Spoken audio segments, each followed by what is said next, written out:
Ya anu kue terus.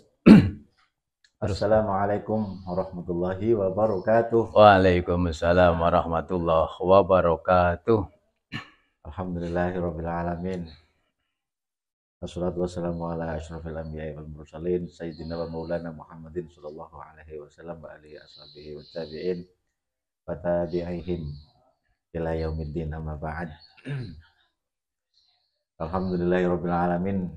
Pada malam hari ini kita bisa bertemu kembali dengan para kiai kampung, terutama ini Pak Kiai Nadin, walaupun Kiai kampung tapi alhamdulillah kemarin itu videonya sempat viral ini Pak Kiai. Kalau tidak salah 33.000 orang yang sudah melihat videonya dengan pro kontra orang yang melihat, karena ini kita kemarin membahas tentang masalah habaib yang pada saat ini nasabnya diragukan atau bahkan tidak diyakini nyambung dengan Rasulullah Muhammad Shallallahu Alaihi Wasallam. Habaib adalah dzurriyyatu Imam Ubaidillah, dan Imam Ubaidillah ini sangat sulit saat ini untuk diyakini sebagai putra dari Ahmad bin Isa al-Muhajir, di mana Ahmad bin Isa ini merupakan cucu Rasulullah Muhammad Shallallahu Alaihi Wasallam yang sudah diketahui dan diakui oleh banyak orang dan tidak ada yang melakukan lagi. Maka dalam hal ini kita ngobrol-ngobrol terkait masalah habaib juga, ini kita lanjutkan yang kemarin sambil ngopi dan ngudud. Mudah-mudahan ada manfaatnya. Amin, amin. Karena saya punya prinsip, kita saat ini umat Islam, nama besarnya Rasulullah Muhammad Shallallahu Alaihi Wasallam disandang oleh sekelompok orang, yakni habaib itu cucu Bani Ubaidillah ataupun Bani Alawi atau Ba'alwi, di mana kita khususnya Nahdiyin Krosopilet, Nahdiyin kultural kampung Nahdiyin kampung mengakui keberadaan mereka di Indonesia sebagai cucu Rasulullah Muhammad Shallallahu Alaihi Wasallam yang sudah begitu besar jasanya kepada umat Islam di Indonesia. Tetapi pada saat ini keyakinan kita itu berubah dengan bukti-bukti yang telah ada dan sangat kuat, saya kira, bahwa yang membawa Islam ke Indonesia bukan habaib, karena habaib ini datangnya ke Indonesia kan setelah Wali Songo. Berarti yang pertama membawa Islam ke sini adalah Wali Songo, dan itu sulit dibantah. Dan habaib yang datang ke sini itu dulu justru ada yang berseberangan ataupun bahkan memusuhi perjuangan Wali Songo, zuriyahnya Wali Songo, yakni Habib Usman bin Yahya sebagai mufti Belanda, yang fatwanya itu bertolak belakang dengan fatwa yang disampaikan oleh ulama-ulama untuk memberontak. Sehingga Habib Usman bin Yahya ini mengeluarkan fatwa bahwa memberontak kepada pemerintah Belanda adalah haram, dinamakan tauhid. Nah, ini juga merupakan sejarah yang membuat kita itu berubah pikiran. Ditambah lagi Pak Kiai DNA, kan nggak ada yang berani DNA, yang sudah tes DNA malah terkonfirmasi DNA-nya G ataupun Yahudi. Walaupun banyak banget ini Pak Kiai yang mengenyek ataupun memprotes statement-statement kita, saya, panjenengan juga terlalu berani, tapi ancam kuala, diancam tidak mendapatkan syafaat, tidak mendapatkan pertolongan Rasulullah, bahkan diancam dengan su'ul khotimah gara-gara kita tidak mengakui mereka sebagai cucu Rasulullah Muhammad Shallallahu Alaihi Wasallam. Nah, ini mungkin Pak Kiai mau melanjutkan komentarnya terkait masalah sebagian teman-teman kita itu yang mempermasalahkan panjenengan, saya, yang tidak mengakui habaib sebagai zuriyah Rasulullah Muhammad SAW dengan alasan kualat. Apa jangan orang wedi kualat bagi Pak Kiai. Monggo Pak Kiai, monggo. Ya, mari kita belajar bersama-sama melihat fenomena yang lagi jalan hari kemarin sampai sekarang. Rame-rame masalah habaib, rame-rame masalah Wali Songo. Sebenarnya kalau kita melihat sejarah ya, dan ini insya Allah fakta. Cuman sejarah kan kita nggak tahu ya, udah lewat, kita baru lahir. Tapi fakta insya Allah. Yang paling dulu datang ke Nusantara itu pribumi namanya. Oh, itu pribumi. Ah. Nenek moyang kita. Kita kan bukan habaib, ya. Bukan. Wali Songo, bukan. Kita pribumi. Yang pertama datang ke Indonesia, ke Nusantara ya. Indonesia kan baru kemarin. Ke Nusantara ini ya pribumi. Orangnya masih bodoh-bodoh. Mungkin dulu dari keturunan Nabi Adam, Idris, Nuh, Hud mungkin ya, mulai banyak, mulai pindah. Nah, yang di daerah Timur Tengah, yang di daerah kenabian itu, orangnya tetap pinter-pinter karena dikasih pelajaran terus. Dekat sama nabinya. Nah, dekat sama Nabi dikasih wahyu, terus berjalan. Nah, orang tua kita itu yang datang ke Nusantara pribumi ini bodoh-bodoh. Masalah agama. Masalah agama pun masalah teknologi masih bodoh-bodoh. Banyak yang memakai batu, memakai kayu untuk menyelesaikan suatu pekerjaan. Jadi bodoh. Itu yang pertama. Pertama yang datang ke Nusantara adalah pribumi kita. Dan kalau datang yang pertama, kita tak mungkin akan diusir karena pertama. Iya, jelas itu. Kita tidak mungkin akan diusir karena kita pertama. Itu pribumi. Datang yang selanjutnya, setelah pribumi datang, sekian tahun lama, banyak tahun udah. Sehingga berdiri kerajaan-kerajaan. Nah, barulah ada orang pandai. Datang mungkin dari daerah Timur Tengah, dari daerah Eropa, dari daerah mana lah. Datang ke Nusantara. Nah, disitulah lama-kelamaan berdirilah kerajaan-kerajaan. Nah, dari berdirinya kerajaan pertama sampai kerajaan-kerajaan yang terakhir kayak kemarin, kerajaan Majapahit lah, termasuk yang terkenal itu kan. Itu ribuan tahun itu lama. Habaib belum ada, Wali Songo belum ada, tapi pribumi sudah ada. Sudah ada. Nah, kerajaan-kerajaan itu orangnya mulai pandai-pandai, mulai hubungan-hubungan terus.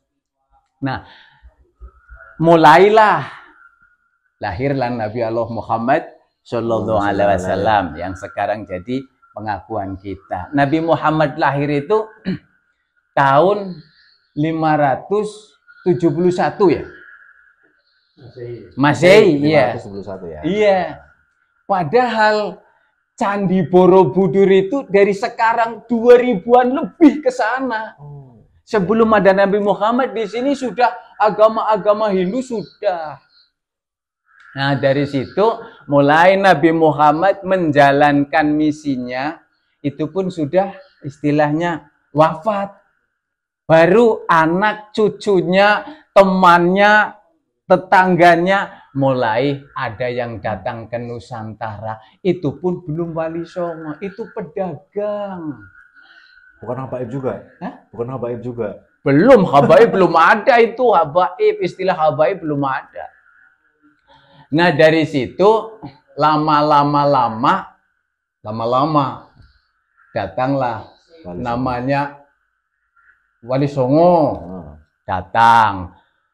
Wali Songo, iya, Raden Rahmat, Sunan Ampel datang. Di Nusantara sudah banyak umat Islam, sudah banyak. Cuman tercecer masih Islam-Islam pengakuan kepada pribumi yang mengambil dari para pedagang. Nah, dari situ datang Wali Songo. Padahal Wali Songo juga itu datangnya bukan orangnya Songo. Itu organisasi yang datang beberapa orang, itu pun lama sampai akhirnya Wali Songo diputuskan bahwa banyak yang meninggal di Nusantara ini. Barulah diutus Syekh Subakir ke sini. Tuh. Baru Syekh Subakir itu diutus ke sini, Syekh Subakir dialog karo Kanjeng Semar Bodronoyo. Nah, itulah termasuk penghuni daerah Nusantara. Nah, yang punya kekuatan, atau kalau kita bilang Bapak Panglima lah ya, Panglima itu yang sering diutus ke sana ke sini, bisa bermusyawarah, namanya Naya Genggong tuh. Panglimanya itu. Nah, itu bisalah Syekh Subakir memutuskan dalam bermusyawarah itu diperbolehkan, baik dari Timur Tengah maupun dari mana umat Islam datang ke daerah Nusantara. Baru yang datang ini bisa hidup. Baru. Nah, itu juga lama barulah datang istilah Syekh Maulana Malik Ibrahim ke sini namanya Wali Songo. Wali Songo habis, umat Islam sudah ribuan di daerah Nusantara. Nah, lama datanglah Belanda. Belanda datang ke sini. Secara cepat mulai ada yang namanya Habib. Habib itu belakangan. Yang paling tua kita, yang paling tua bener, paling tua kita. Namanya orang pribumi. Makanya tidak mungkin terusir. Itu. Nah, kalau ada sejarah yang mengatakan habaib kurang tapi bener, nama itu. Atau Wali Songo kurang tapi bener, nama itu, umpama. Atau kerajaan-kerajaan kurang dideteksi berapa tahun berapa. Wajar. Iya kan? Karena satu, sudah lama, dan pada waktu itu tidak semua tertulis. Tidak, wajar. Nah, maka terungkap sekarang yang paling terakhir datangnya.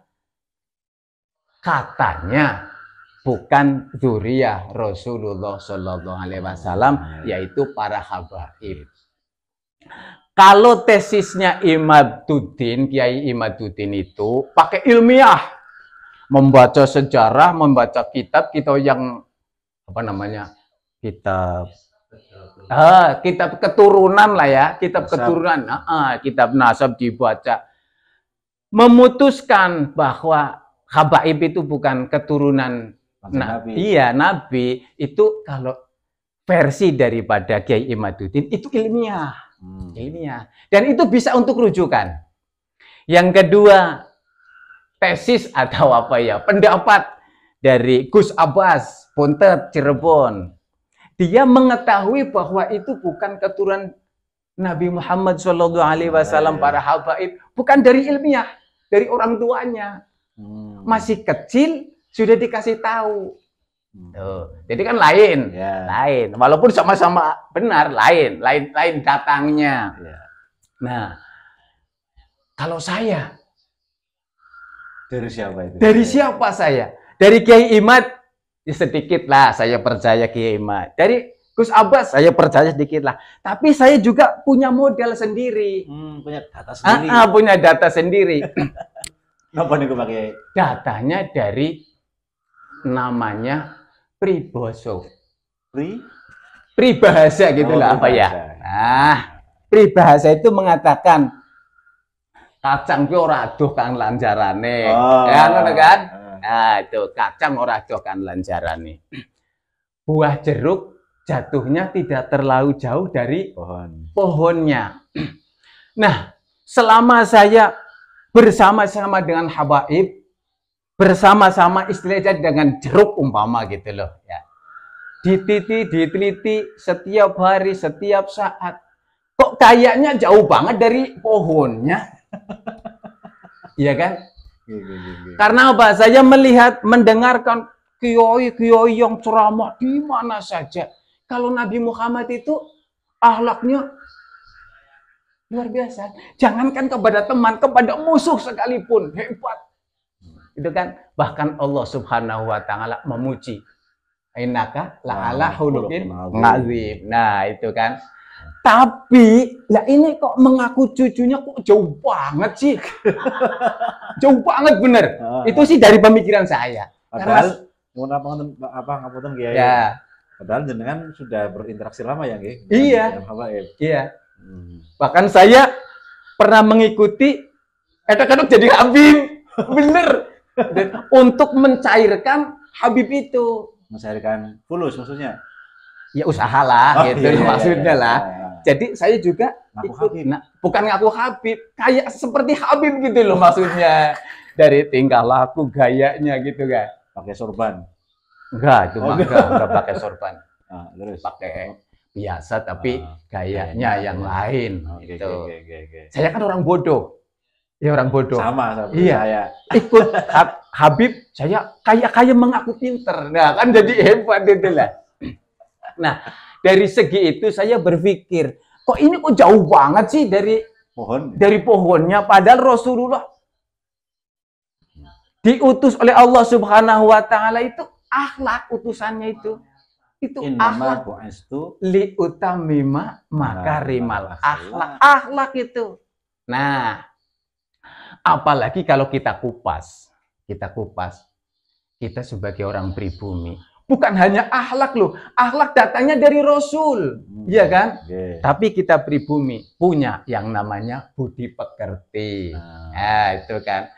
Coba kita lihat akhlak yang begitu baik. Ini kepada teman-teman yang lain sebagai apa ya? Sebagai pribumi, ayo kita bersama-sama tahu. Kalau akhlak itu akan menghasilkan pahala.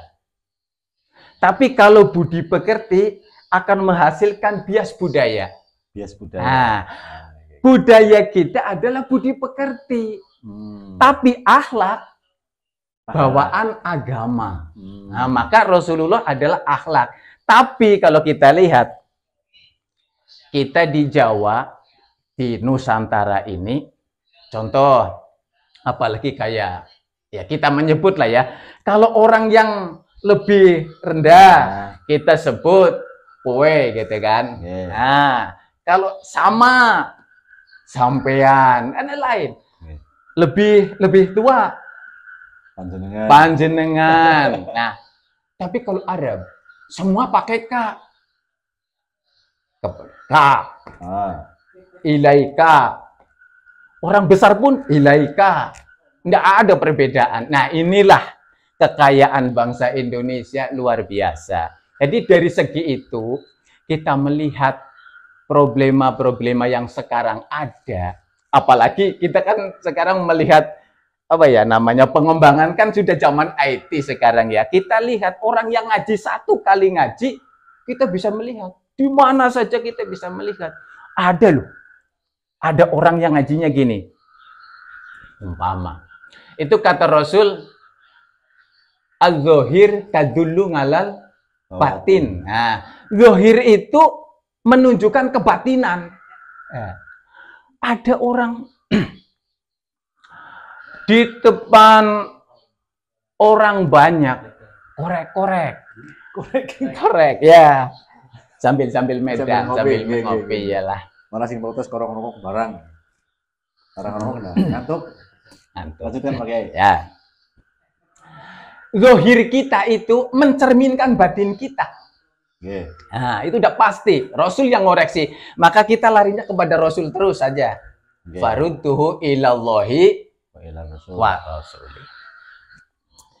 Rasul itu menyatakan atau bersabda bahwa zahir itu mencerminkan batin. Kalau saya, umpama saya kebetulan diundang pengajian, banyak orang. Di situ saya caranya begini.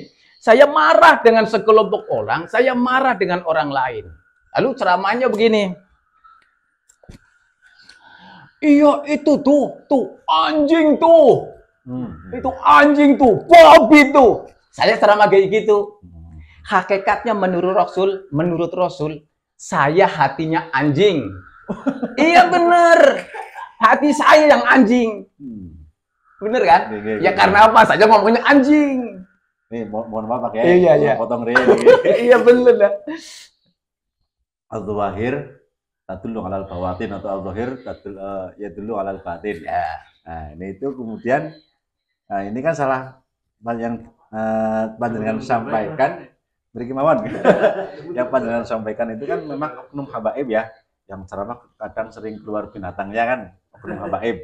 Ya. Nah, kalau menurut saya justru itu menunjukkan keramatnya. Ya. Habib, hai anjing. Mohon maaf ini. Iya. Hai Mbak. Hai hewan semua yang keluar itu justru sedang menunjukkan keramatnya. Kalau dia itu ternyata ceramahnya bukan hanya sama manusia, tapi sama anjing, sama babi. Iya. Ya itu segi pemikiran yang lain. Iya, kita kan pribumi. Artinya kita nyorotin pendapat yang kita dapatkan di Nusantara ini kok seperti itu, maka kita kan kaji. Itu orang ngomong seperti itu. Tapi Rasul bersabda bahwa zahir tadullu alal batin. Kalau bicaranya goblok loh, bego loh. Sebenarnya yang bego itu loh. Yang bicara itu yang bego. Bener, yang bicara yang bego. Nah, ini saja dari kacamata pribumi melihatnya. Nah, maka kita harus tahu.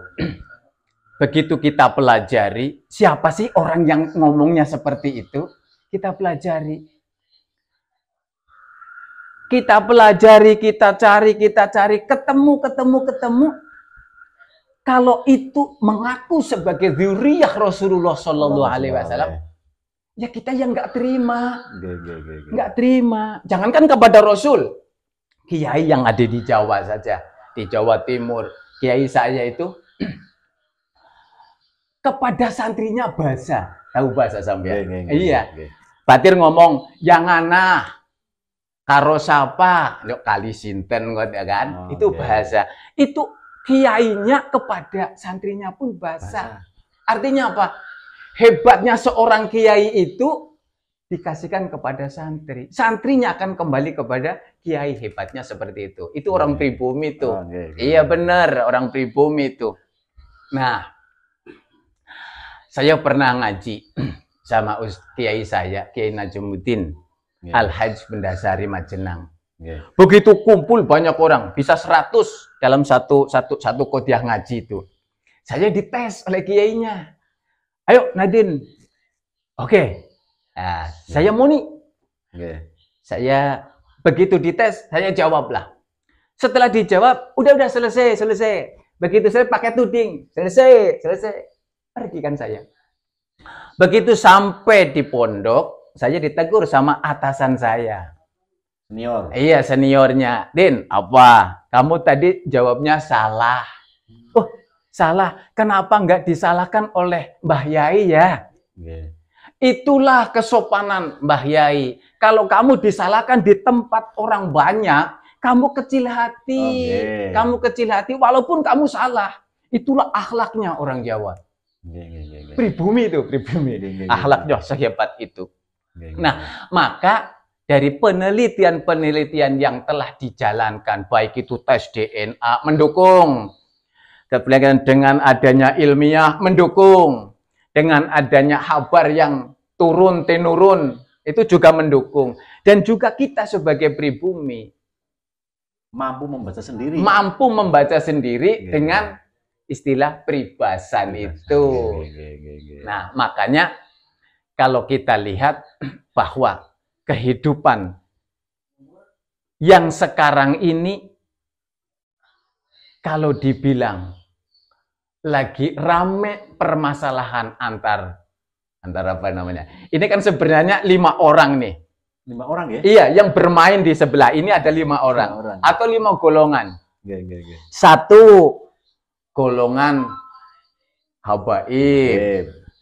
Yang kedua golongan wali songo. Yang ketiga golongan pribumi. Yang keempat golongan kerajaan. Yang kelima golongan pemerintah. Nah, polemik yang ramai seperti ini, kalau 5 ini kumpul, dibuka masalahnya akan selesai. Itu kan. Yang dikejar-kejar oleh Kiai Imad, suruh mencari data pembanding. Cuman itu saja Kiai Imad, enggak terlalu banyak. Itu masalahnya. Kalau itu ada, selesai. Dan keselesaian itu tidak mungkin bisa diselesaikan dengan fakta yang jelas. 5 orang itu harus diselesaikan. Bersama-sama kumpul. Nah, kalau udah bersama-sama kumpul selesai. Artinya, kalau sudah sepakat, jadi baik itu dari ilmiah, dari sejarah, dari apa saja dikumpulkan sudah jadi, baru. Oh iya benar. Kalau habaib itu, Ubaidillah itu bukan keturunan dari Rasulullah Shallallahu Alaihi Wasallam, dan umpama. Terus ditandatangani oleh pemerintah, selesai, pribumi nggak bermasalah. Selama ini masalah apapun orientasinya kepada pribumi, karena pribumi ini yang paling dulu di sini. Iya paling dulu.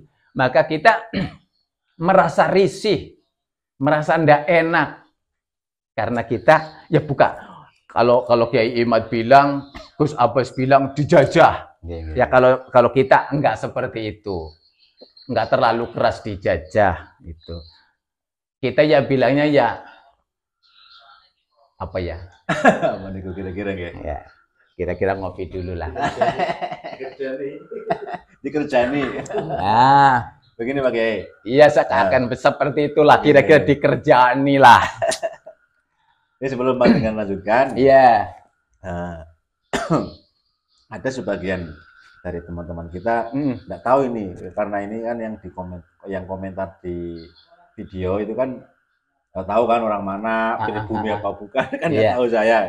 Yang jelas dari golongan mereka itu banyak yang mengatakan bahwa kita itu sembrono, kita itu kuanen, bahasa Jawanya, karena menganggap orang yang sudah begitu lama diakui sebagai cucu Rasulullah Muhammad Shallallahu Alaihi Wasallam dan dipermasalahkan dulu oleh kiai-kiai besar kita, termasuk sampai sekarang juga masih banyak kiai besar kita yang tidak mempermasalahkan nasabnya. Iya. Terus belum lagi seperti Syekhona Khalil juga ada yang menceritakan bahwa nasabnya Syekhona Khalil ke Ali. Dan fenomena semacam itu menjadi hujah, menjadi argumen bagi mereka untuk menangkal ataupun untuk melawan pendapat kita. Iya.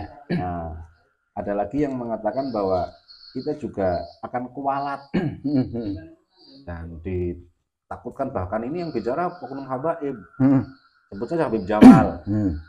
Kalau kita mau nafikan habaib sebagai cucu Rasulullah, dikhawatirkan akan kualat, kalau nggak segera tobat ditakutkan akan su'ul khotimah.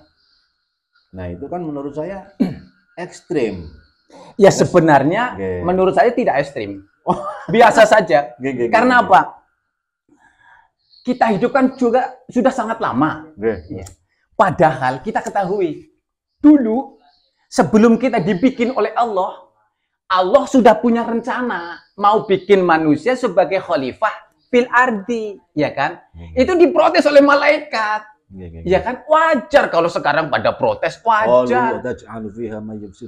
Nah, iya, wayasfiku dima'a itu kan. Itu malaikat protes, artinya pemikiran malaikat itu lebih cerdas daripada pemikiran Allah menurut malaikat. Ya kan? Nah, kita juga sekarang begitu. Ada orang yang lebih cerdas, lebih pandai, lebih apa. Tapi tidak mau bicara seperti ini. Seperti masalah-masalah habaib ini. Karena apa? Ya mungkin takut atau gimana, enggak masalah. Enggak masalah. Nah, yang seperti itu pemikiran kita enggak jadi salah atau enggak jadi apa kualat apa tidak.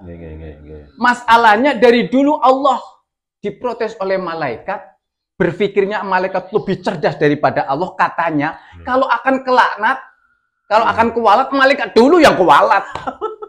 Iya, malaikat dulu lah Karena kepada Allah, karena Sang Kholik itu loh. Diprotes. Nah, diprotes. Lah kalau kita sesama manusia, mana ada yang namanya kualat? Nggak ada, itu cuma kata-kata. Baik, Pak Kiai. Satu lagi, Kiai. Iya. Ada lagi yang ekstrim, Pak Kiai. Tapi menurut jenengan mungkin nggak ekstrim juga ini. Iya. Saya suka ini. Biasa saja. Ini ada yang membawa hadis, Iya. yang kaitannya dengan menyerang argumen kita, Iya. bahwa atau ayat ya, innal ladzina yu'dzuna an-nabiyya. Au kamakul, saya enggak ingat seluruhnya itu ayat. Iya. Kayaknya ini ayat Al-Qur'an. Kebetulan saya baru lihat sebentar, enggak ngecek juga ini ayat apa bukan. Tapi kayaknya ayat. Artinya bahwa orang-orang yang menyakiti Rasulullah ini ada ancamannya sendiri. Iya. Dan kita yang tidak mempercayai hamba itu sebagai dzurriyyatun Nabi sallallahu alaihi wasallam dikatakan menyakiti Nabi, kan enggak nyambung. Justru menurut saya, kita yang tidak meyakini hamba itu sebagai dzurriyyah Rasulullah Muhammad sallallahu alaihi wasallam justru tidak sedang menyakiti Rasulullah, justru sedang membela ataupun protes terhadap orang-orang yang membawa nama besar beliau. Dan ternyata efeknya terhadap kita yang bodoh-bodoh ini justru jadi suudzon, yang tadinya husnudzon mereka sebagai cucu, ternyata seperti sampean panjenengan katakan tadi, jauh dari pohonnya. Makanya tidak bisa, saya kira kita yang tidak meyakini habaib sebagai dzurriyyah Rasulullah dikatakan menyakiti Nabi. Justru kita sedang berusaha untuk membahagiakan beliau dengan cara menjaga nasabnya. Nah, monggo. Ya sebenarnya kalau sakit menyakiti ya enggak. Enggak urusan sakit menyakiti. Apalagi kan kita Nabi. Kan apalagi kepada Nabi. Kita kan punya programnya ilmiah gitu kan. Nah, itu pun didukung oleh data-data yang lain, kayak tes DNA, kayak jeruk jatuhnya tidak jauh dari pohonnya. Itu justru kita bagaimana akhlaknya Rasul itu kembali kepada Rasul. Rasul itu baik kok, gitu loh. Lah, siapa yang tidak mau mengatakan Rasul baik, justru itu yang salah. Lalu bagaimana caranya? Ya caranya dengan kibul-kibulin. Coba kibul-kibulin. Iya, kibul-kibulin. Coba saya datang kok tempatnya sampean, tempat orang lain. Saya pakai jubah, membawa dagangan, harganya 50.000. Saya datang, ketuk pintu, masuk. Sampai kan melihat saja, udah, wah, ya enggak enak lah. Wah, itu datang. Berapa? 250. Sampai takut kewalat. Nah, akhirnya membayar sama saya. Nah, padahal saya Habib ya bukan, keturunan Wali Songo bukan, keturunan raja bukan, cuman pakai serban saja. Sampean yang kena uangnya untuk saya. Gara-gara takut sama serban. Nah, berarti yang mempunyai nama kewalat saya. Saya yang melakukan itu, yang kewalat saya, bukan sampean. Itu loh. Iya. Nah, kalau kita kepada Rasul, coba lihat. Rasul itu ambil dagangannya Ibu Khadijah, harganya 1.000 umpama. Ngomong sama orang yang mau beli, saya ngambil dari Ibu Khadijah 1.000, silakan sampean kasih laba sama saya. Itu Rasul. Ya kalau sekarang 1.000 ngomongnya 50.000, itu jauh dari Rasul itu. Itu jauh dari Rasul, benar. Dan itu sudah, kalau sampean belum, enggak masalah. Kalau saya sudah, artinya bersama-sama dengan mereka itu, saya mengangkat dagangan mereka demi mencari itu. Kalau sekarang seperti ini, ya enggak masalah. Saya sudah tahu dan saya melakukan. Kalau saya enggak melakukan, saya bicara, bohong saya. Iya kan? Nah, saya melakukan itu, lalu saya melihat kepada Rasul. Kok Rasul begitu caranya kok? Kok orang yang mengaku cucunya seperti ini? Nah, kan lain banget, jauh banget. Masa cucu kayak gitu? Iya, maksudnya seperti itu. Nah, jadi kalau kita ya rileks lah ya. Kita nggak usah sepan. Biasa saja. Biasa saja, iya. Coba sekarang ini kita kasih contoh. Ada orang yang dari daerah timur-timur. Orangnya hitam kan? Kulitnya maksudnya. Ya. Berdua, laki-laki sama perempuan.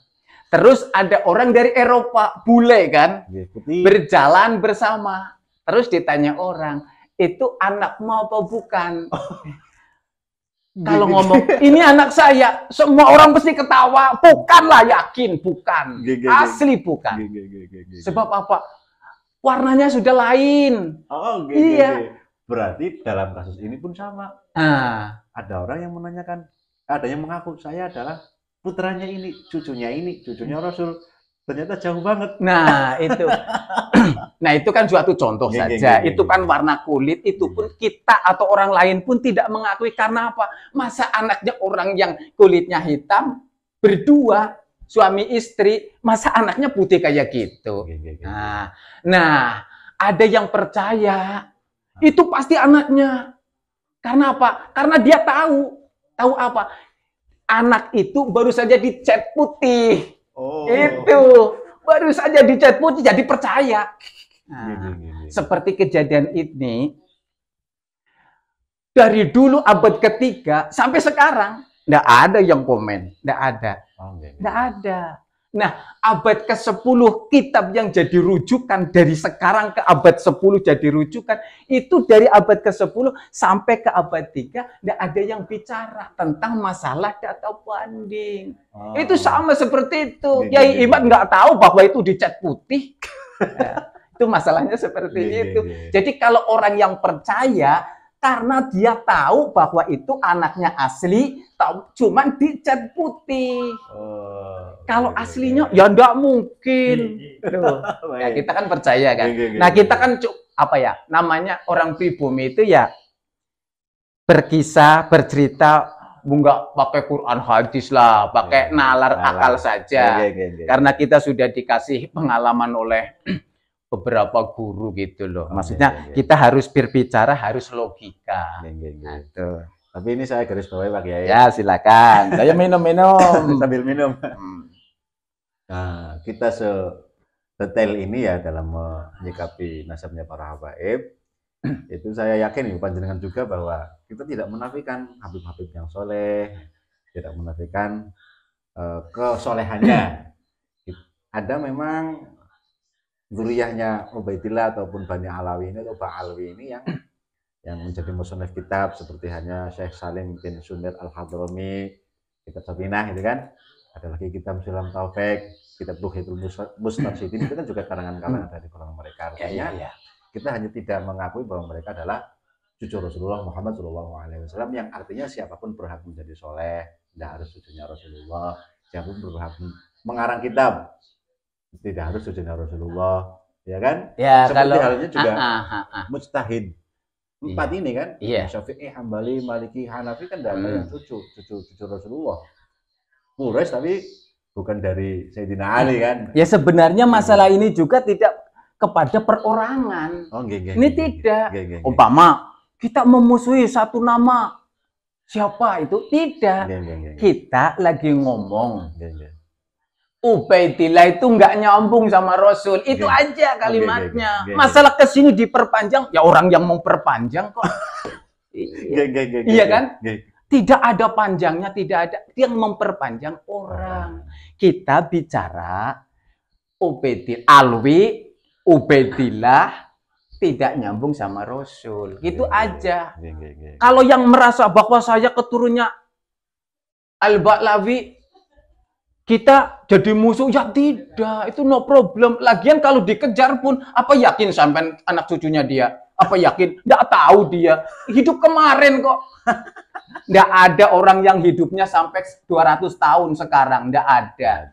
Padahal Ubaidillah udah abad ketiga. Gitu. Maka kita permasalahan ini ya bukan kita anggap ringan, bukan. Tapi kita sebagai pribumi dikasih pelajaran melihat sejarah, rasanya itu ringan, kecil masalah seperti ini mah. Kecil bener, enggak ada besarnya. Yakin. Luar biasa. Iya.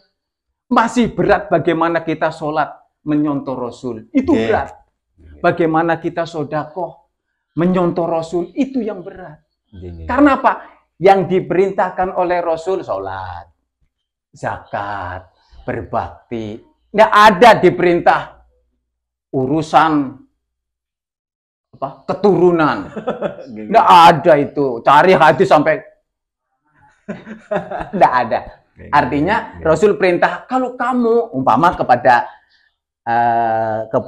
sahabatnya, hai Abu Bakar, hai Ali, utawa hai Utsman, kamu urusin keturunanmu untuk masuk surga. Tidak. Yang ada itu bagaimana umat. Ya pribumi umatnya Rasul, wong beriman kok. Kan begitu. Nah, ya kita cukupan, jangan terlalu lama. Jangan terlalu lama. Capek kalau lama capek. Ngomong-ngomong gak ditutup. Waduh, Masya Allah, ini ternyata ada teori baru tentang habaib bahwa Kiai Mat punya tesis ya, Gus Abbas punya sanad dari sesepuh beliau tentang habaib bukan dzurriyyah Rasulullah Muhammad SAW. Ternyata dari pribumi Kiai Natin punya konsep sendiri yang kayaknya mampu menyaingi dua kiai ini. Dan itu saya kira juga ini juga dalil juga ini Pak Kiai. Oh iya, bukan dalil lagi, data itu mah. Ini data. Data itu. Jadi bukan hanya tesis, bukan hanya tes DNA, ya, bukan hanya